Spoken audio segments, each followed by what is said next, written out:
You are looking at Julian's pronunciation guide, where we look at how to pronounce better some of the most mispronounced words in the world, like this other curious word. But how do you say what you're looking for today? Let's learn how to pronounce this name. A name of Greek origin, meaning the moon. Yes, this is literally the moon in Greek.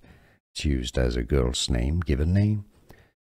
In Greek, the pronunciation is as Selene, Selene. Now in English, it is usually pronounced English pronunciation Selene, Sir, lean.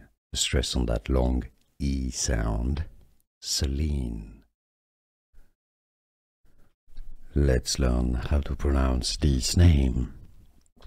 A name of Greek origin, meaning the moon. Yes, this is literally the moon in Greek.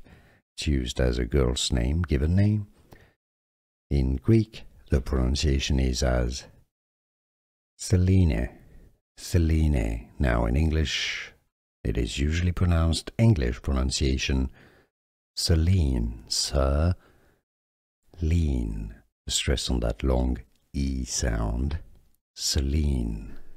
Here are more videos on how to pronounce more confusing words and names too many mispronounced. Like this video if you found it useful. I appreciate your support. I'll see you soon and thanks for watching.